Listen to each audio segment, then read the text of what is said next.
नमस्कार। हर हर महादेव। जय भोलेनाथ। स्वागत है आपका आपके अपने YouTube चैनल पर जिसका नाम है हॉरर स्टोरी विद AK। मेरा नाम अनिल है। मैं यहाँ पर आपको ईश्वर से जुड़े चमत्कार एवं तीसरी शक्ति के प्रकोप पर आधारित कहानियाँ सुनाता हूँ। आज की कहानी एक खौफनाक हवेली की कहानी होने वाली है। रात के अंधेरे में एक पुराने गांव में हवेली खड़ी थी जिसे लोग रात की हवेली कहते थे। हवेली का नाम ही उसके रहस्यों की गारंटी था।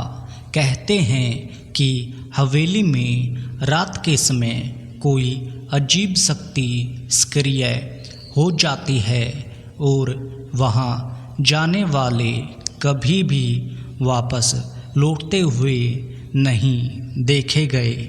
शाम ढलते ही साहसी पत्रकार अर्जुन ने हवेली में जाने का निर्णय लिया। उसने सुनी सुनाई बातों को अस्वीकार करते हुए हवेली के भीतर के रहस्यों को उजागर करने की ठानी। अर्जुन के साथ उसकी सहयोगी आर्या भी थी जो कि रहस्यों के प्रति गहरी रुचि रखती थी। हवेली के प्रवेश द्वार पर खड़ा एक पुराना गेट था। जैसे कई वर्षों से उसकी देखभाल ना की गई हो। अर्जुन और आर्या ने हवेली के दरवाजे को धक्का देकर खोला और अंदर कदम रखा। हवेली के अंदर का दृश्य आश्चर्यजनक था। धूल और जाले से भरा हुआ और दीवारों पर अजीब अजीब से चित्र उकेरे गए थे। जैसे ही उन्होंने कदम बढ़ाया हवेली के दरवाजे अपने आप बंद हो गए और अंधेरे में कुछ चमकदार बिंदु नजर आए। अचानक एक पुरानी घड़ी की टिक टिक की आवाज़ सुनाई दी, जैसे समय की धारा यहाँ रुक गई हो। अर्जुन और आर्या हवेली के एक पुराने पुस्तकालय में पहुँचे। वहाँ उन्हें एक पुरानी किताब मिली जिसका कवर अजीब अजीब चिन्हों से ढका हुआ था। किताब को खोलते ही हवेली के भीतर एक गहरी आवाज़ सुनाई दी, मानो हवेली खुद बोल रही हो।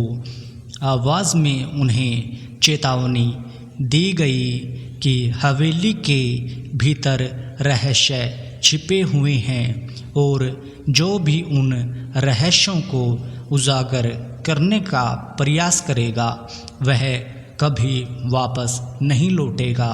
और आर्या ने किताब को पूरी तरह से पढ़ने का निश्चय किया और हवेली के अंधेरे गलियारों की ओर बढ़े। जैसे जैसे वे हवेली के भीतर आगे बढ़े उन्हें महसूस हुआ कि हवेली उनके दिमाग के साथ खेल रही है। दीवारों पर अजीब सी छायाएं उभरने लगी और हवेली का आंतरिक तापमान तेजी से बढ़ने लगा। अचानक हवेली के दीवारों से अजीब सी फुसफुसाहट सुनाई देने लगी। उनके दिमाग को चकरा रही थी। अर्जुन ने महसूस किया कि हवेली उनके भय को बढ़ा रही थी और आर्या भी इस मानसिक तनाव को सहन नहीं कर पा रही थी। उन्होंने देखा कि हवेली का हर कमरा एक नए मनोवैज्ञानिक खेल का हिस्सा था जिसमें वे लगातार फंसते जा रहे थे। हवेली की गहराई में एक पुराने अध्ययन कक्ष में अर्जुन और आर्या ने एक गुप्त दस्तावेज खोजा दस्तावेज में हवेली की अजीब अजीब गतिविधियों के बारे में लिखा था।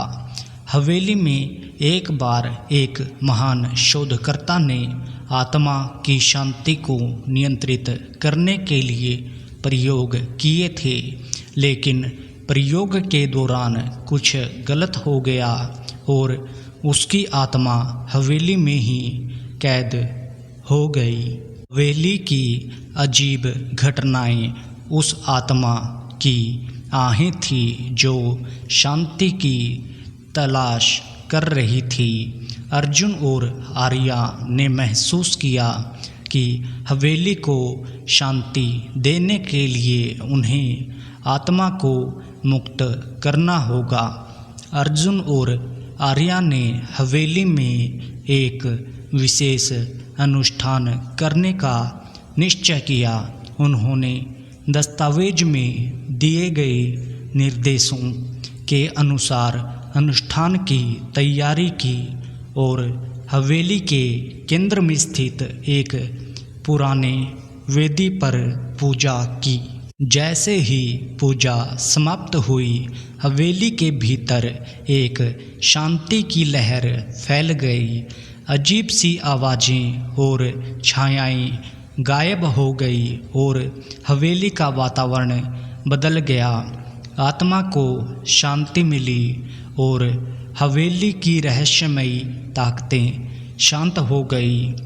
अर्जुन और आर्या ने हवेली के रहस्यों को उजागर कर उसे शांति प्रदान की। हवेली अब एक सामान्य स्थान बन गई, लेकिन उनके अनुभव ने उन्हें हमेशा के लिए बदल दिया। हवेली की रातें अब भी लोगों को अपनी कहानियों से डरा सकती हैं, लेकिन अर्जुन और आर्या के साहसिक कदमों ने एक डरावनी किंवदंती की वास्तविकता में बदल दिया।